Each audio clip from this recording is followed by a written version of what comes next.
to Superman and Lois TV Talk. This is our episode for Season 2, Episode 6, Tried and True. My name is Derek. Oh, darn it. No, not me. I'm Robin. I'm Frank. Okay. And, oh no, he's gone again this week. But we do miss him, and we hope he's back next week. Things happen. Scheduling, I'm not sure. Life happens, man. Life happens. Yeah. This is a show about families and being busy, where one person is off coaching football and the other one is trying to break a story, and Derek is presumably doing one of those things. Honestly, I'm just going to say we had a big blowout after last week's absence, and he's now sleeping at the firehouse. So until I feel better about it. So that's tough. Look, most weeks someone has to be the Sophie on this podcast. That's true. Every so often, all three of us are together. But much like the Cushings, there's usually one missing, and so that's just how that goes. Until we figure out what Derek's favorite kind of pancakes are, he's not coming back. Nope. Hopefully we'll be all back pancakes. again. Alf pancakes, yeah. I think. I got to get that. Is it a stencil? That's for drawing. The thing that makes the shapes with the. Never mind. Okay. Cookie cutter. Yeah.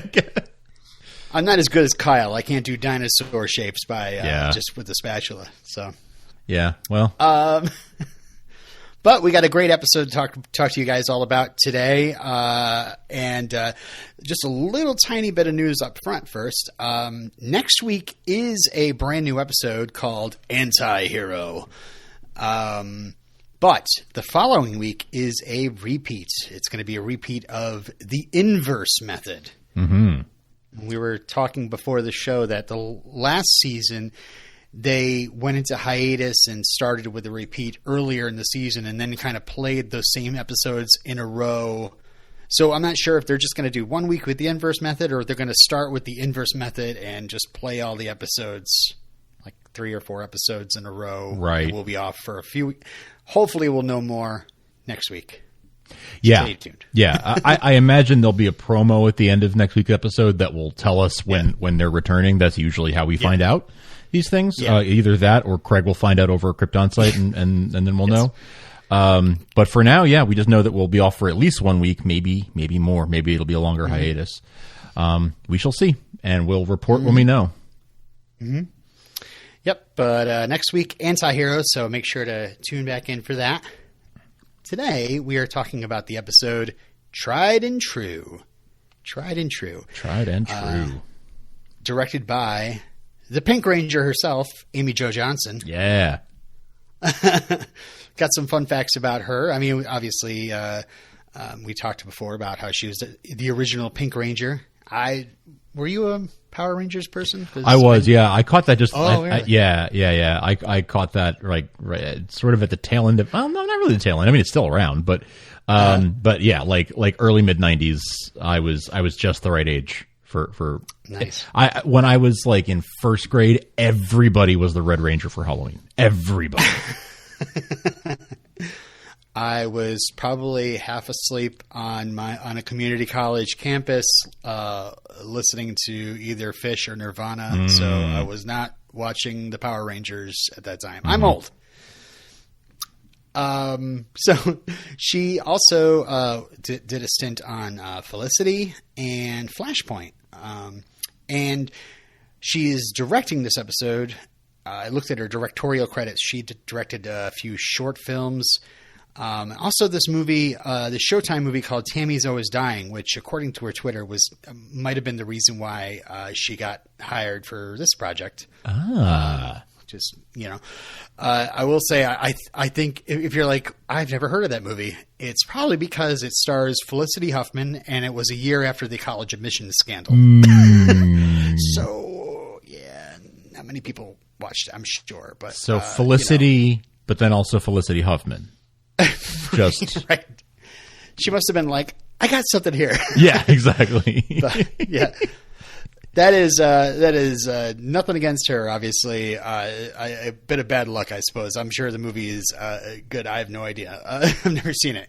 And she also directed a digital series, and I forgot to write the name down for that one.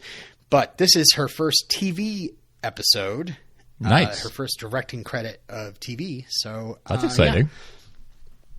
Also, she did some live tweets, which I have some fun facts for throughout the episode. And one of the things she mentioned is that I think this was in an interview with Craig in KryptonSite. And apparently Tyler's dad got him an autograph from Amy Jo Johnson as the Pink Ranger when he was 11. That's so cool. I thought that was pretty cute. What a full circle moment, right? That's so cool. Right. Yeah, I would have loved to been a fly on the wall when now full-grown Tyler gets to meet the Pink Ranger. Right. In a Superman suit. Oh, man. It's basically like being at Comic-Con, right? Yeah, basically. You're wearing a superhero outfit. And this is written by Patrick Barton Leahy, not the Vermont senator. Okay. Thank you.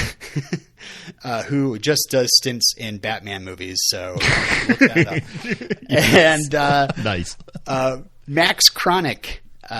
Both first-time TV writers. They're on the staff. And Max, I saw some of his Twitter mentions, and he was very excited.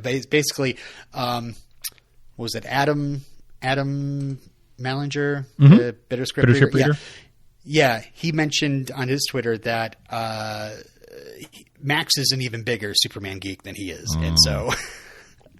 And, Max Chronic is such a cool name. Like, it sounds like a superhero name, or like a James Bond type of character, like on his, or maybe like an Inspector Gadget type of character on his own. Like, that is such a cool name.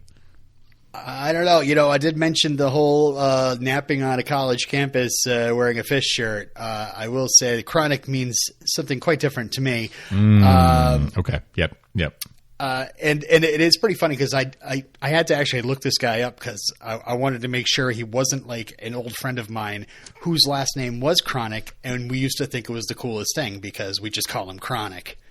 That is so cool. But it wasn't. Well. Or else he'd be on this episode, I'm sure. Yeah. All right, so shall we get into... Let's jump in. Tried and true. Okay. Tried and true. We really would have just got to get into this opening. Yes, please. So, the song here, have you heard the song before? I didn't know this song. You seen this? You see this? You heard the song before? Crazy. The bizarre guy. You see he's running around? It's nuts. Yeah, he's punching people. It's weird. Well, weird and wild stuff, yes. Very good. Wow, terrible. Ween sings this song, Tried and True. It's from their 2003 album Quebec, or if you're Quebecian, you would say Quebec. Quebecois. That's not not Quebecian. It's Quebecois. I am Quebecois. Quebecois. Oh, okay. You basically live in Canada. You should know. You live like 20 seconds from the border. Like, you should. This is. I do not live 20 seconds from the border. This is your heritage, basically. Like, you need to. I'm not a Canadian. I'm a Cantadian. I see. All right, so that was done. We're going to move on. People are already unsubscribing. Now we're pointing out when we say dumb things. If that's the new gig. Then all we're going to be doing is pointing out, like, the entire episode. The episode has got 4 times longer. Darn it. We're going to keep this one short. Yeah. Anyway, so Todd Helbing, of course, the executive producer, showrunner. Actually, this was his idea. This whole one shot of Bizarro in Bizarro World and the song that it goes with. I'm not sure if I dug this song. I was like, I wish we had some score here. Or I actually liked it, but I didn't have an association with the song already, so maybe that has to do with it. I liked it, and then I liked the way it wrapped around at the end. So I thought was neat. I think that probably made it better when we got to the end, and it started playing like on Lois's radio at first, and or her iPod. I don't know, her Zune. Yeah, sure. So this is a whole one shot, and we kind of it looks like everything is red in Bizarro World. Is it red sky? I gotta think it's a red sun. Red sun. Yeah, I don't know. Like maybe a red sun is what gives him his powers because that's the opposite of. Right. Yeah. But it sure had this like post nuclear war effect, especially Totally. how tattered the farmhouse was. Yeah, totally. I mean, it was the same. It was definitely the same farm, but they did some CG to make the house look. Yeah, like it was like yes. Well, like post-apocalyptic Smallville for sure. Yeah, obviously they used whatever gels or whatever. Yeah, and they did mention that they shot it practically and then flipped the image in post, so everything is backwards in that kitchen. That's walking through. Very cool. Very very cool. Some interesting things. Oh, go ahead. Please. His fighting style when he's fighting the soldiers was different than Tyler's typical. Like even I was paying close attention. Like it was a very different, much more kinetic, energetic, much more like more with the fists, like much more punching specifically. Than I don't know crap about martial arts or anything. So I don't know the terminology, but hopefully someone listening will. Was it like Krav Maga or? I don't know what I'm talking about either. I host a karate podcast. Right. Yeah. You should know of all people. But yeah, this is more of Chosen's fighting style. Oh, sure. No. But yeah, it seemed to my eye anyway, more a different fighting style. And I sort of compared, the two different scenes, the two mirror image scenes. And it seemed like I almost want to say like, well, Tyler's style is, they're both Tyler. But like Superman's style was one thing. And then Bizarro's was a different thing. And I thought that was neat. Yeah, I actually didn't notice a difference in the fighting style. They did say, and I as soon as I saw the hallway scene, I was like, oh, this is Old Boy. Right. Have you seen Old Boy? Yeah. Yeah, it's one of those movies that's really, really awesome and really, really disturbing. Yes. But it has this long comparison. hallway fight scene. And Daredevil had previously done a hallway scene. Actually, they started getting famous for like every season they'd have like one long big hallway scene. Yeah. Hallway fight, yeah. But the way Old Boy is filmed, it was filmed very much like a side scroller, like you're following Superman through there. So some things I picked up in the kitchen, though, before we get to the soldiers, we see the helmet on the table, and the table is littered with inhalers. Yeah. And then he takes a hit of that of an inhaler later. And you can see it is the XK. Yes. Because he breathes out yellow mist and his eyes go blue instead of red. Right. Of course, we are skipping over the cutest thing in his kitchen, which I think is Krypto the cat. Krypto with a C, I guess. I've been seeing online. I don't know. Is that Superman lore at all? That Superman has a dog named Krypto with a K. But Bizarro has a cat named Krypto with a C. I don't know. I actually don't know. I'm as far as I'm concerned, Krypto with a C is what NFTs have to do with. Yeah, I'm not familiar with Krypto the cat, but I thought that was a neat. Whether that's part of lore or not, I love that as a mirror image of the Kents being a dog family. Yeah, right. And the was it the League of Super Pets? Isn't like there's like Chriqui the cat or something? Yes, that's right. Chriqui the super cat. Yes. I loved that shot of the sun coming through the window behind the cat, but the eyes light up of the cat is just kind of looking at the camera. Yeah. How they got that cat trained to do any of that? Just sit there patiently and turn it and look at the camera. I don't know. I can't get my cats to sit still for anything. except when you don't want them to. Well, yeah. I mean, when they want to sleep, then that's it. But if I want to make them sit in one place, no. I also spotted like a little plant with a light over it, like Bizarro's been growing some weed in his house or something. I have no idea. You know, obviously it's not that, but I didn't catch that. That's interesting. There was like a moldy plant with a big light over it. Feed me, Seymour. Yeah, it's Audrey. Then we see backwards Daily Planets, and then yes, that was cool. Backwards. Yeah, like stacks of them, as if time has gone by, and then we see a little indication of some things have gone wrong because the photos. There's two photos. There's one of the family where it's ripped in half and only Jordan is remaining. Yes, and it's not some sort of scarified, blue-eyed Jordan. It's just regular Jordan. Yep. And then there's another photo where it's really creepy, which is just Lois and Jonathan's faces X'd out. Yes, like in Sharpie. Yeah.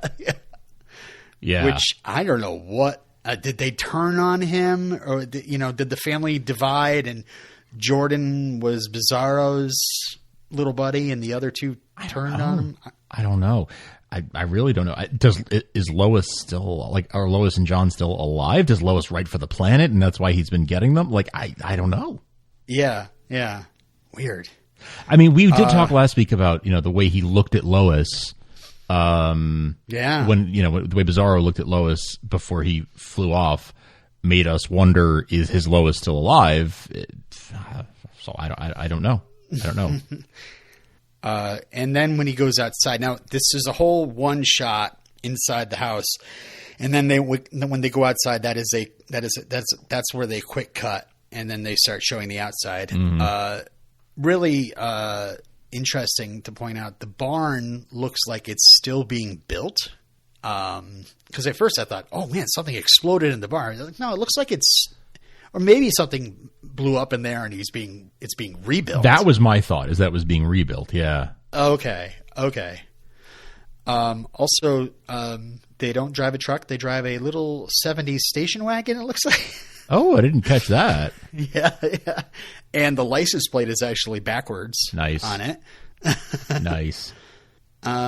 So yeah. I mean, so we go to the hallway fight, and again we see it paralleled later with the red lights in the hallway. In this one, the yellow lights are in the hallway. But in walks Superwoman. Apparently. Which I was just like, what? Lana Lang Cushing, Lana Lang Cortez. I don't know. I wonder what, like, just normies, people have no idea who's, about Superwoman or anything about Lana Lang and her history in the comic books and the animated series, what they thought of when Lana just walks in wearing a Superman, she's basically wearing a Superman of America costume, but did you notice that she was wearing Tal Row's shield? House of Row. Reversed. Yep. Reversed, yeah. Yeah, so weird. That makes me... I mean, I have theories based on that. It doesn't seem like Bizarro is... I mean, he even says later in the episode that he's, let's just say, I'm not, as loved as you are, right? Right, yeah. So I get the feeling that Tal Row might be the Superman of that Earth. Like, he might be the hero, and Bizarro is the villain. Oh, yeah, of course. And that's why she's wearing... Yeah. Because the Superman of America, or whatever they call it, is based on Tal Row instead of based on Superman. Are they like the Morgan Edge of America? No. I have no idea. The Edgelords of America. The Tally Rose of America. They're all in pirate gear. The Swashbucklers of America. We see Allie's office, which looks like it's at the Department of Defense because she's got a Department of Defense flag behind her. So she's got some sort of power in that world. We get to see the Inverse Society emblem up on the wall, and backwards, of course. But it's got an hourglass, which on makes it the is forward society. Because double negative. I don't know. Yeah, right. I saw. Let's see. There was a record that said like Gord V always like with like a guy with like a saxophone or something. I'm wondering if that's an in joke. A stuffed iguana, cassette tapes. They use cassette tapes still in cassettes are coming back. World. Cassettes are coming back, man. Okay, all right. They're making a comeback. That reversed and flipped flag was pretty cool. That was how neat. the stripes are all blue. And, yes, yeah. That was very cool. And it looks like, well, I mean, that fight with Superwoman kind of ends when they run at each other, and then he shows up in Allie's office. So I'm assuming he's killed Superwoman. And seems now that way. He raises his fist and pulls it back, and it looks like he's killed Allie, or maybe I have no idea, because then it cuts to outside the farmhouse again, and he is suited up and ready to. He's got the pendant. He took it from her. Yes. So if anything, he got the pendant from her. He got the pendant, and so it's like the pendant from that Earth and the pendant from this Earth are the keys to this whole thing. And so he takes one last look at his wrecked home and then flies away, which was, I just thought that was a very poignant shot. Like,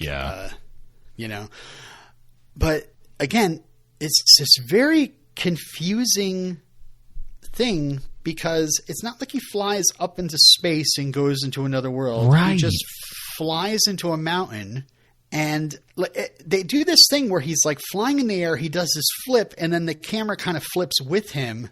And then he flies down into it.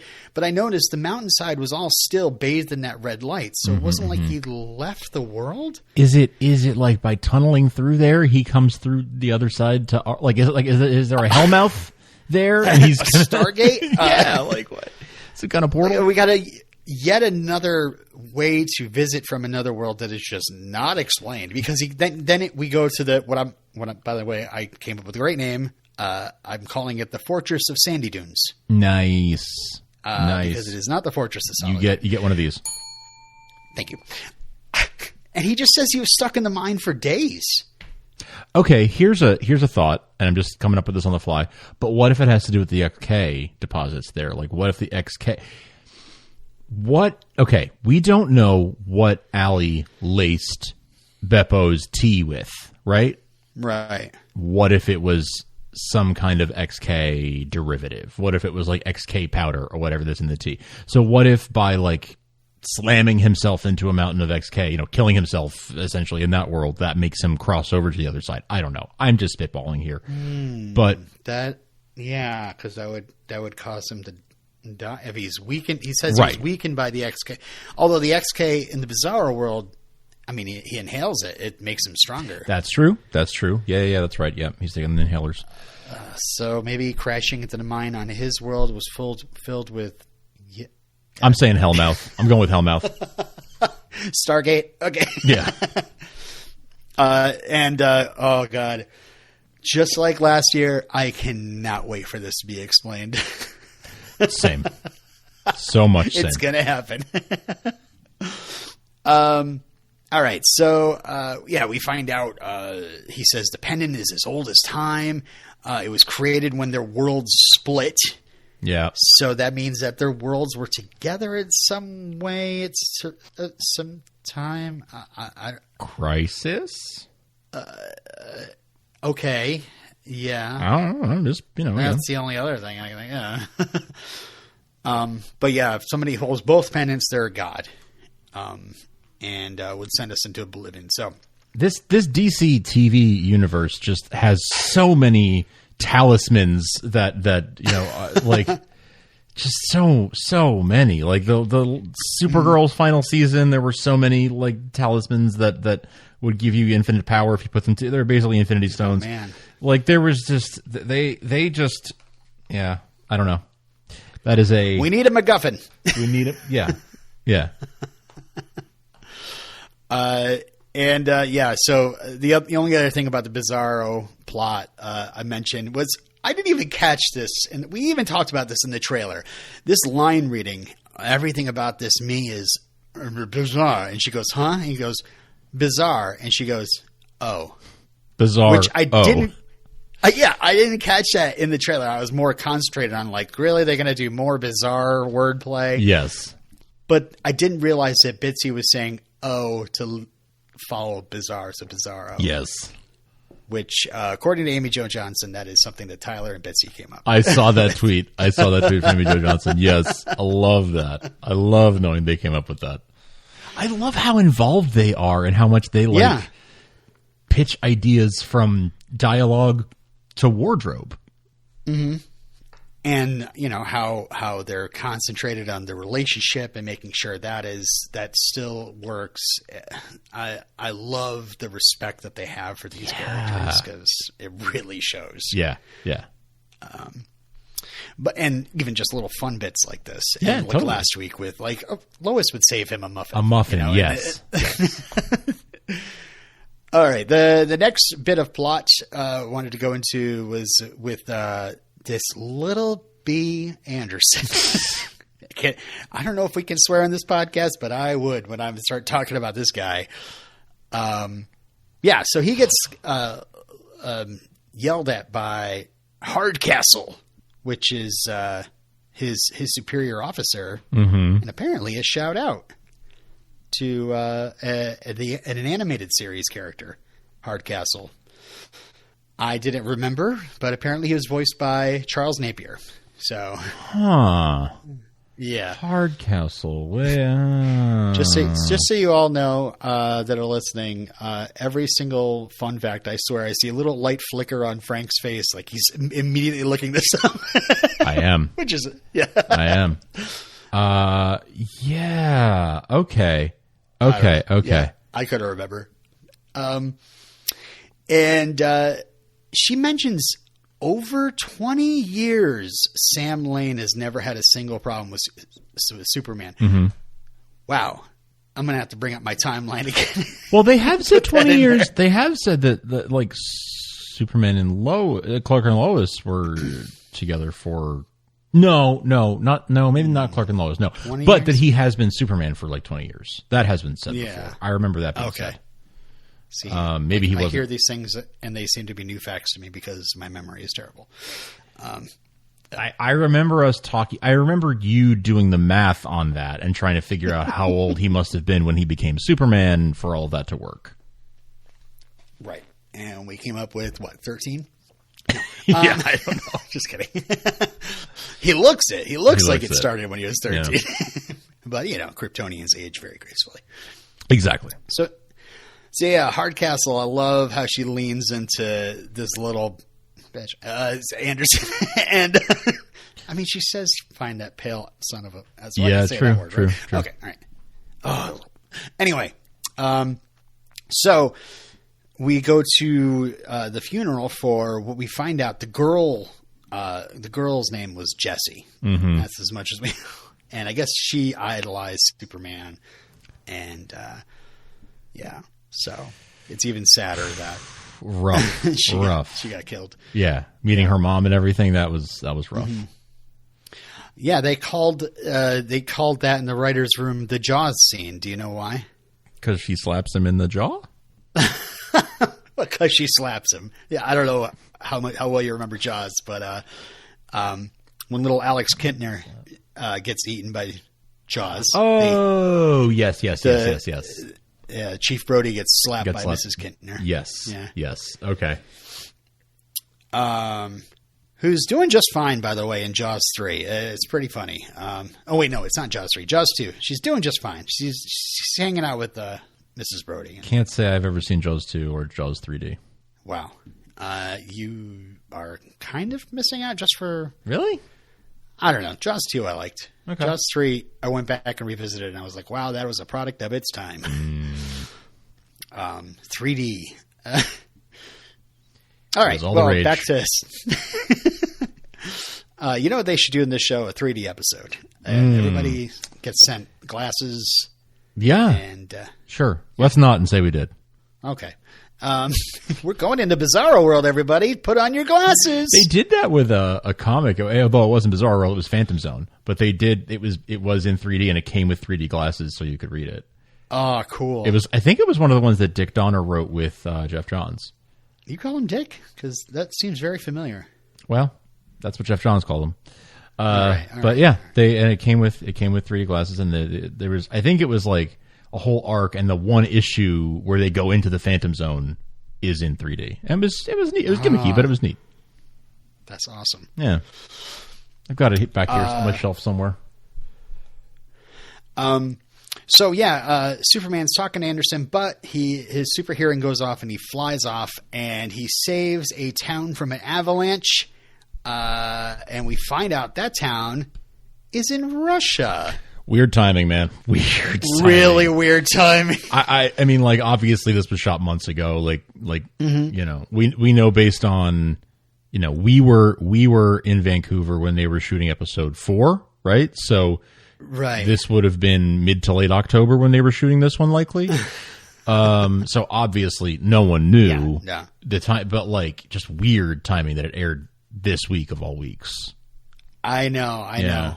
But I think that still speaks to Superman, you know? That's like, true. It doesn't matter. That's true. Superman would go over there and save people from an avalanche. Yeah, innocent people, absolutely. Yeah, like they have nothing to do with invading defenseless countries. Yes. They're protesting it, if anything. Yeah. But yeah, I thought that was like, whoa, that's interesting. I know, yeah. So, and that's what really upsets Anderson. Like, Russia? Are you kidding me? And he's like, oh, okay. Like I've, you know, I don't have his trust, and he thinks the solution to not having his trust is to like do something completely untrustworthy. Yeah. Well, I'll show him who's not going to be trusted around here. I'll justify his lack of trust in me. Yeah. Where are my kryptonite bullets? Yeah. Yeah. So, that was the other thing I wanted to mention before we go too much further is the fact that, he again saves, a town from, saves somebody from, certain death in a different country, which is just, I love how we keep going back to, all over. He's the world's Superman, not just America's Superman. Mm-hmm. I love it.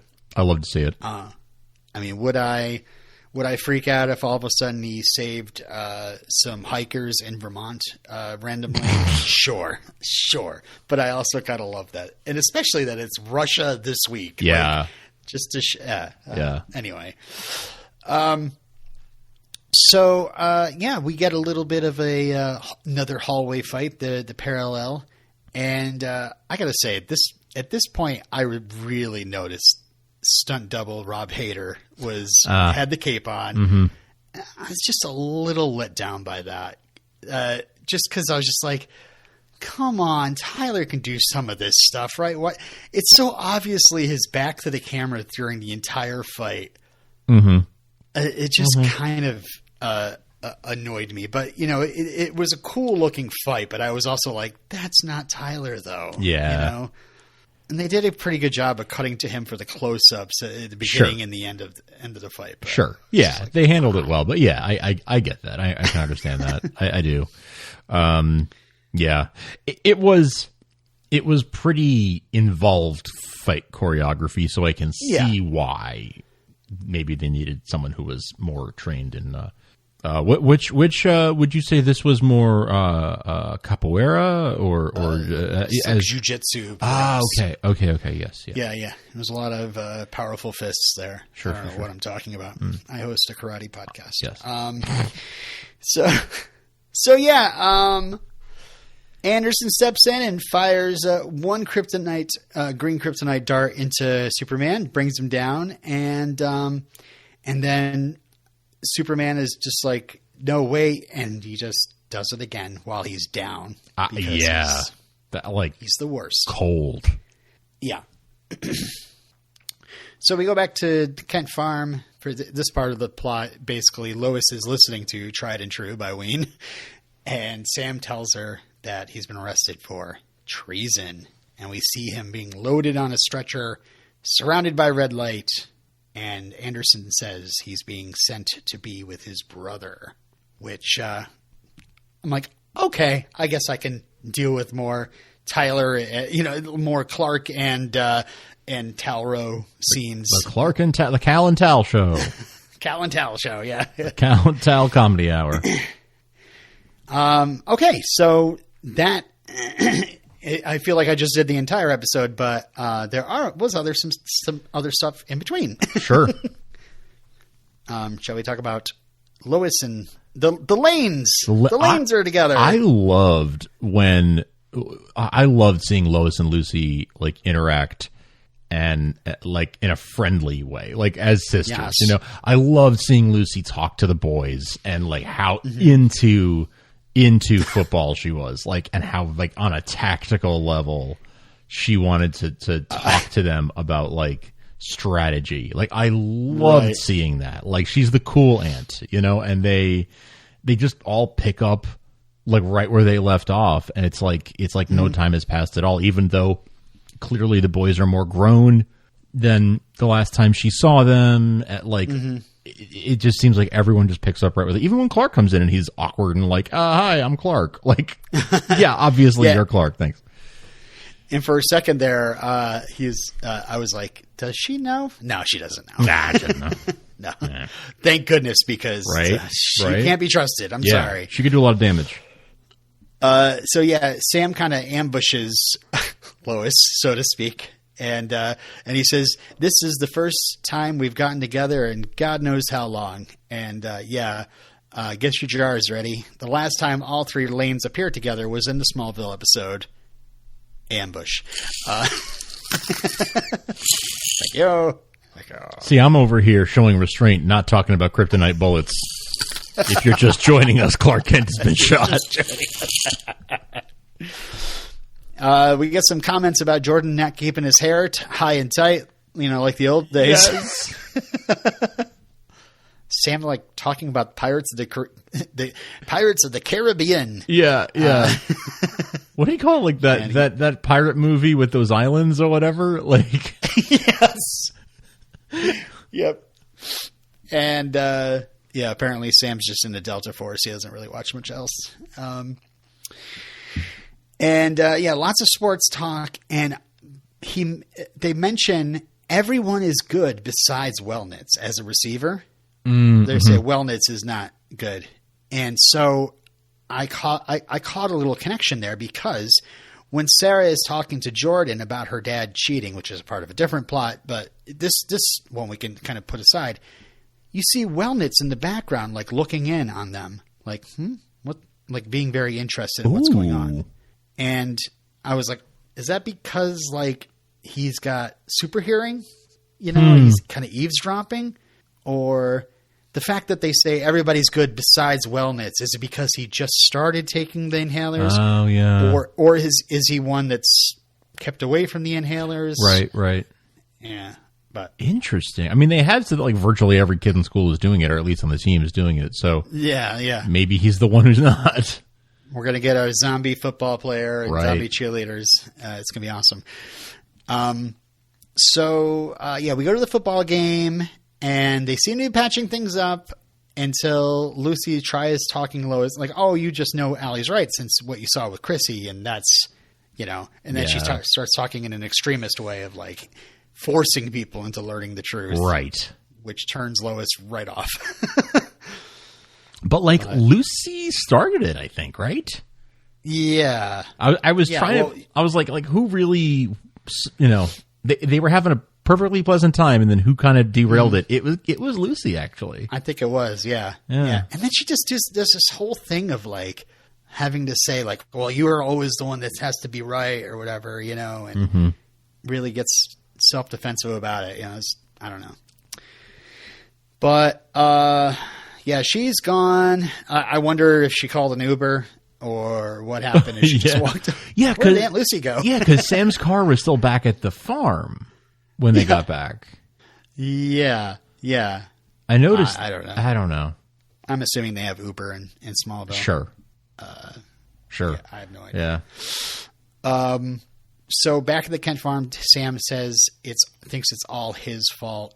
If he was more attentive, Lucy wouldn't have sought out someone like Allie Alston, which, of course, if you're a dad and you're feeling responsible and what did I do wrong? Sure. But him and Lois kind of agree that parenting is hard. Yeah, and it was good to see like Lois reassuring him in that way and being able to, right, be on a parenting level. Not being like, yeah, you're right, Dad. You are. Well, yeah, you did abandon us. She has her issues with him and doesn't always agree with his approach. But like the fact that she was like, nah, this one's, you can't blame yourself for that. Yeah. Yeah. We get an image of twin boy poopy diapers and breastfeeding at 3 a.m. Pretty funny. All right. Let's talk about Jonathan Kent and his after school special here. Yeah, really. So yeah, Jordan's all psyched. He's like, he got winter fresh breath, and he's gonna blow his little ice, and then wants to like turn them into a super team called the Fraternals. I loved that. I thought that was great. I thought it was brilliant. And then Jonathan drops his inhaler. It's Candace's, and good cover story. Yeah, but it's like, oh, Jordan sees the inhaler. When's the other shoe going to drop? Yep. Later. I thought it'd be at least another episode before he would. Oh, really? Before Jordan would. Yeah. Like I thought that like that's going to come back, next week. I didn't think they'd go there this week. Jordan. Jonathan gets a call that he's starting. So he's going to be starting QB in the next game. I love that Jordan back in the high school brings up the ocular discharges again. Never say that again. Yeah, I thought we stopped that last season. No. Yeah, no, that's back. We get the big pep speech before the game. That was a good pep talk. Yeah, got him really hyped, and it's all about. Since they're going against the Gators, he's tired of being Gator bait. Let's go wrestle some Gators. And just a sad moment of Clark just like telling Jonathan, you did this on your own. You earned this, And it's like inside Jonathan's probably just like, He's dying inside. Yeah. Yeah. But he could have just like not. Inhaled. Yeah. But he does it anyway. But he thinks, I think at this point he thinks that he can't perform at that level without it. Right. Which might even be true to an extent. I don't know. I mean, some of us have to have at least 3 drinks before we get on the karaoke mic. I mean, it happens that way. Sure. You don't have that confidence. Liquid courage. Yeah, I know. So, Jonathan gets his yellow mist goggles, we call them. Sure. His vapor courage. Yeah. And pulls off some amazing passes. Clark is all excited. I love how Clark is like beaming, and then he looks at the stands. He's like, "See our boy!" I know, like freaking out. Sam's like that. He's got my arm. Yeah, yeah. I made 2 state records in my senior. Yeah, Dad. I loved them mocking him for that. Yeah. But yeah, Clark has to duck out. I love this little thing about like Jonathan telling the coach, "Oh, my dad's sick to his stomach." And it's like, "How your dad his stomach issues?" He's got to do something about his diet. So yay, Jonathan wins the game, and then that shoe drops when our friend Denise, who we met at the Britton Dunn's grab and go or whatever it was, was hanging out with Jordan and Sarah, and we find out that Timmy couldn't play because he was busted for huffing out of an inhaler or some drugs. Yeah. And Jordan is ticked. Yeah, he is devastated immediately. Like he's angry and disappointed like immediately. If you thought these kids all look kind of tired after that game, I found out a fun fact on Twitter that the football scene wrapped right before it started raining, luckily. And that was at 4 a.m. So imagine being like 2:00 in the morning and like faking a football game and running plays. And it's just like, why does it have to be that late? I can't imagine. Miserable. All right. So yeah, Candace offers some nookie and gets kind of shooed away when Jordan walks in. I parked in the dark. Yeah. I love the end of this episode. Kind of cuts to Candace sitting in her car going, well, guess he's not coming. All right. But yeah, that look on Jordan's face when he walks into the locker room's like, oh my God. Yeah. He figured it out. And yeah, much like Lucy turning into like it's kind of like a parallel to sibling rivalry. Totally. You know? Yes. Jonathan makes it like, oh, Jordan's jealous Right. that he's got power. It's not that at all, you moron. Like, what are you thinking? Like, you know your brother, but is that the drugs talking? Is that, you know? I mean, last week he was all like, I'm better than you. Right? Yeah. Like, so. And then he's again going like, this is the new me, so you better get used to it. It scanned like sort of like roid rage to me, you know? Yeah. That's true, because that's not our Jonathan. Jonathan wouldn't. I mean, he's had his moments. When his brother was having the super hearing problems, and he pretty much like pushed him right into a wall, like yelling at him because he was so mad at him. But I don't know. This is like, wow.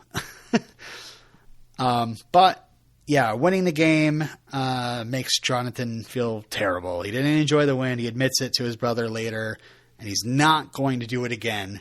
And then he's like, how did you know? And Jordan says that Timmy was busted, and yeah, the police are involved now. So I wonder, with that little drop, that perhaps Jonathan's going to get busted in the future. Yeah, or Candace, because she's dealing. Or Candace, yeah. I also noticed in the locker room when I guess as Jordan pushes Jonathan up against the locker, did you notice that like one of the lockers like sort of crumpled a little bit? Oh no, I didn't. Yeah, like he pushed him like just hard enough for it to like leave a dent. I think it was Jonathan pushed Jordan over. All right. But yeah. Yeah. I'll have to go back and look at that. Yeah. There was like a yeah. So that's it for the Jonathan storyline. We'll see where that goes. The trailer kind of gives away a little bit of where that goes next week, I think. But we'll talk about that in spoilers. Yes. Our final plot line is, of course, the most emotional one, the most devastating one. It is the crumbling of the Cushing/Cortez household. Oh, man. Yeah. So, I mean, most devastating of all is that Sophie doesn't like eggs. Yeah, but it's funny. It's like, of course, Lana is off because she offers Sophie. Like, you don't offer Sophie eggs. Right. And then I notice she's just finishing up a plate of pancakes. I was like, oh my God, this is like the Sam's always in the middle of something bit. Sophie is lured to the table with pancakes, lured to the house. Wait, that's so great. Wait, so wait, Sophie's finishing a plate of pancakes? She's when she's offered eggs by Lana. Oh, she's like, man. I don't like eggs. Yeah. You got a plate of pancakes. Oh man, that's funny. I did not realize she was working on pancakes. That's great. And yeah, I mean, Lana's clearly out of it. The fact that she would offer her kid something that she knows she doesn't like that's what is wrong with you, Lana? Right. And then sadly, she's like, "Is Daddy ever coming home again?" It's like, oh my God, poor kid. And then Lana, of course, kind of breaks down over her dishes, and we get this hug from Sarah. Yeah, that was a really nice moment. That was really lovely. Sweet moment. Yeah. So yeah, later Kyle arrives in his nice white buttoned-up shirt to apologize.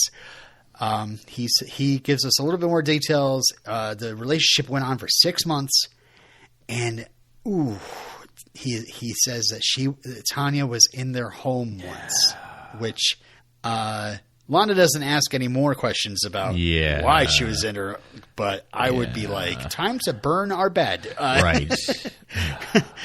And then he kind of pulls out this goofy prom picture. Did you see that? Yeah. Lois, Lana has these big ruffly prom dress. I don't know. They look kind of goofy. But he says he knew back then that you were the one, and Lana just can't cope, so she asks him to leave. And so Clark and Lana have a chat at Victoria Mays, and I love Clark's response to, like, Lana's saying, like, well, what would you do if you were in this situation? What if Lois cheated? And he's like, I'd have to know the details. I'd have to know exactly what went into that, because there is, of course, blaming. I mean, the person that does crumble and cheat, it really deserves a lot of blame. But then there's also, what led to that? What made that person say, you know what? This relationship isn't as valuable to me as it was before. Right.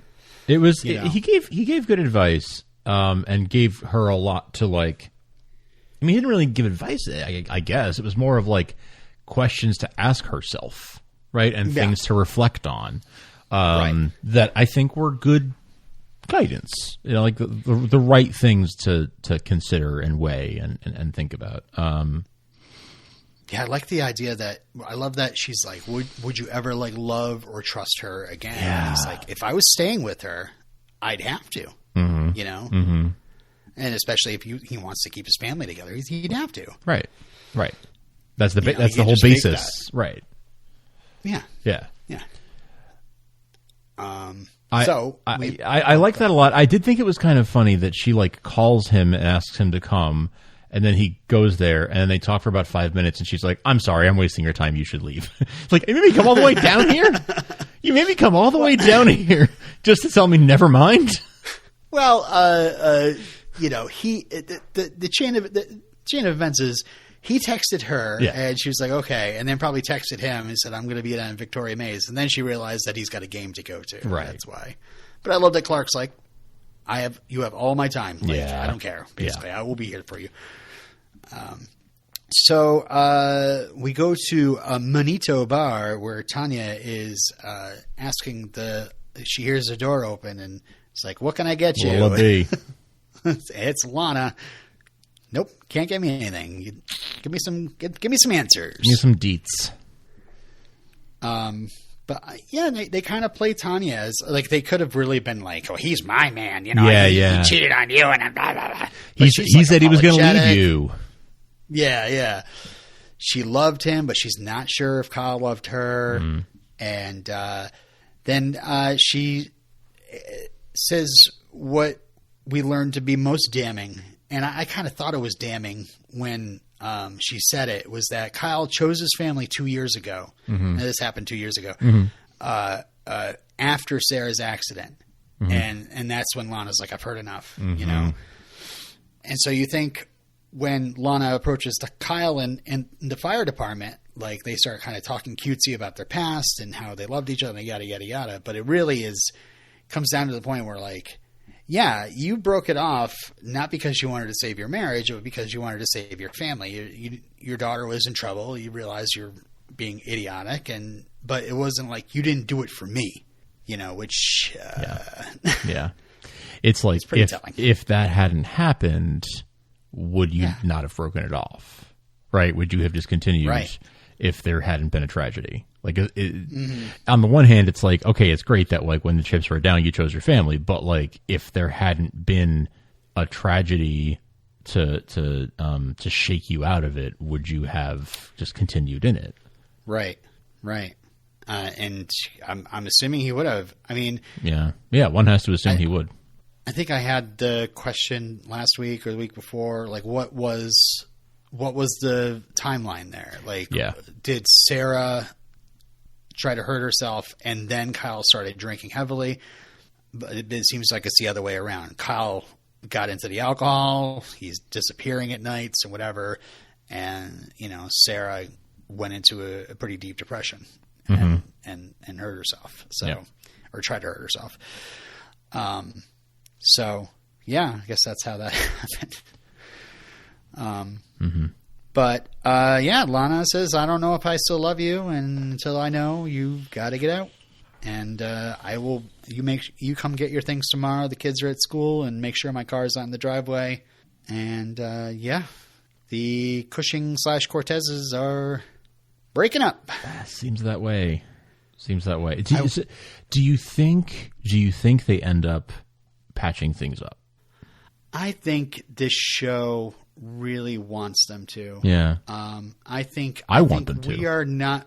I mean, yeah, I want them to too, and I think the show is making us believe it. Like they're not like this is like 2 years ago. Yeah. You know, and things are bad, and he's rehabilitated himself and just didn't admit to some terrible things he might have done, which that could have been healed by now if he had just been honest back then. Yes. But he's not doing anything actively to make us not believe in him currently, right? And that he wouldn't be loyal to her. Mm-hmm. Mm-hmm. I do believe him when he says all those things about, you know, she's always been the only one. I believe that, like, he made a mistake and that, you know, deep down that he feels that way, but his actions don't back that up, right? And right, exactly. Why do you keep saying you were the only one for? Well, what about her then? Clearly not. Well, if I was the only one, yeah. And Lana doesn't know it, but why did he tell her that he was going to leave Lana for her? Why did he tell Tanya he was going to leave Lana for, you know, like that? But I believe that he's sorry, I guess is what I'm saying, but he needs to do some penance first. Yeah. Yeah. For sure. I think Lana is going to run as mayor as Lana Lang.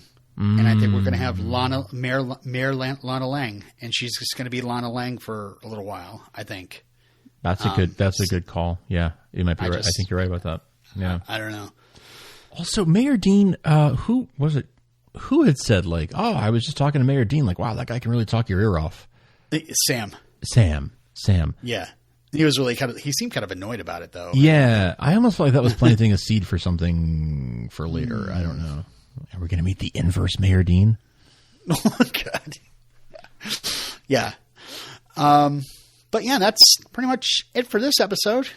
Do we have anything? You have anything else you wanted to chitty chat about? I don't think so. I think we covered all the main points. Yeah. I am interested to see how these, 'cause you said earlier the storylines were pretty separate. Mm-hmm. And yeah, that's why it was easy to kind of break these into different. It was. And I wonder how they're going to start tying together more. I think with Clark, with the Cal and Tal show next week, we'll start to bring some things together. I think we're probably due for some more Allie stuff next week. So I'm interested to see how these storylines start to converge. Yeah, no Beppo this week, so I'm assuming we're going to get some more Beppo next week. Yep.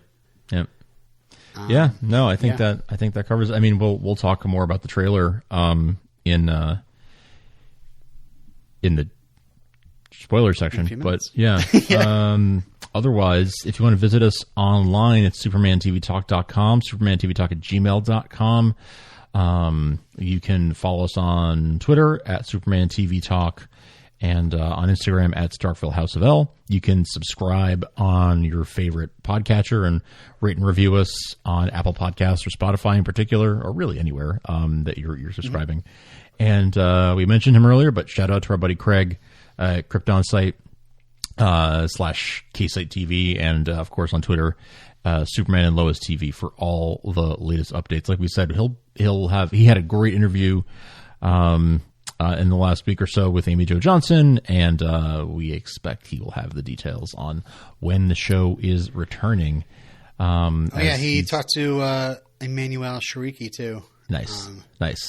Lana. So he's so on top of it. So check out Craig's. He does it so we don't have to. Yeah, exactly. Exactly. So hey, stick around for spoilers if that's your thing, but if not, we'll catch you next time. And remember, we're always around. Look what the wind blew in. They're charging him with treason. Do not lie to me, Jonathan. Not today. I'm on your side. It's a trap! Fall back! Fall back! Fall back!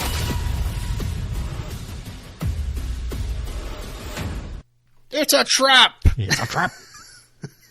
That was the trailer, audio for the trailer for next week's episode 7, Antihero, which, by the way, is directed by the lovely Elizabeth Enstridge from Agents of S.H.I.E.L.D., which makes this, for the season, by the way, 4 female directors in a row.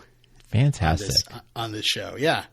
We got female directors. We have first-time writers. I love how this show is, progressive and it's not like the show is suffering for it. I think it's been a great season so far. Absolutely. The episode description is: Superman pleads with Lieutenant Anderson to investigate Allie Alston, and Lois receives some very upsetting news. Meanwhile, Lois helps Lana prepare to fight the good fight. And lastly, Jordan is still irritated with Jonathan for lying to him. So that'll be next week, March 8th, for Antihero. Some notes from the trailer. It sure looks like Jonathan's game just got blown up, and Lois is going to destroy him. Yep. And I guarantee it's going to come at the worst point.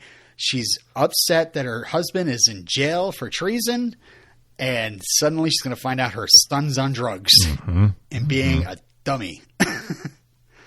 And those guys got into a big scrap last season, and Lois came at it with the claws out, and I can't imagine. She doesn't mess around when it comes to, like when he put himself in harm's way last season, when he was caught in bed with Candace, like she does not pull punches. And without Clark there, presumably he's still locked up, without Clark there to sort of be a moderating force and sort of, I don't know if Jonathan's odds are too good. I'm just saying. If my dad is Superman and my mom is Lois Lane, I'm more afraid of Lois Lane. And I guarantee this is not going to be one of those. When Clark does find out, this is not going to be one of those like, "Oh, Jonathan," Yeah, no, true. His son is on drugs, huffing XK of all things. Yeah. The official. So the trailer kind of spoils that Jonathan gets busted by Lois, at least, but the official photos also spoil that Superman does eventually come back home. Whether it's a situation where Superman's on the run, so Clark Kent is at home, or everything's okay afterwards, because the official photos show what clearly looks like Clark lecturing Jonathan in his bedroom. Yeah, it's not going to be like the, come on, Jonathan, just don't let your mom know. Like it's not it's not going to be that at all. Yeah. Cuz I got to think that one of them will say this, like it was risky of him to have taken that chance and huff XK when he didn't know what it could do to him, being half Kryptonian, right? Like that could have really messed him up. And like obviously that doesn't seem to have been the case, but he didn't know that when he tried it. I don't know. He did have that Bat Country moment a couple weeks ago. Yeah. But it might have been him just getting used to the telescopic vision. Where the jury's still out on whether or not the XK is not just powering him but activating him. Yeah, I gotta think should be interesting.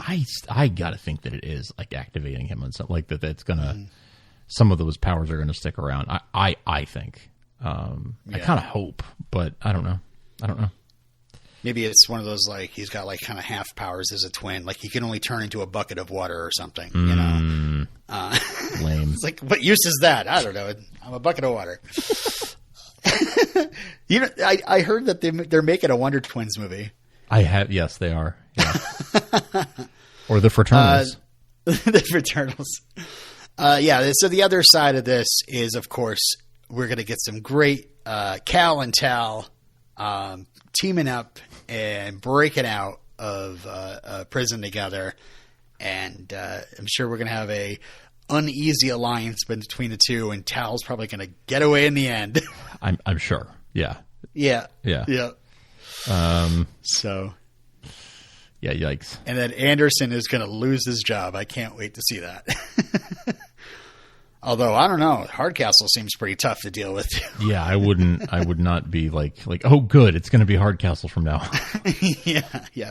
Sam, we're just going to have to give you your job back. You're just going to have to take it back. Kind of do wonder about that, because it seems like he's the only one. I mean, she seemed to think that he was the only one capable of having a functional relationship with Superman. Like the way she came down on him was justified. So, Well, for sure. Yeah. Especially, just like, again, the fact that they've had this great relationship with Superman, and then he comes on and immediately deteriorates. And how I don't know, how is she going to feel about Anderson putting him down and putting him in prison?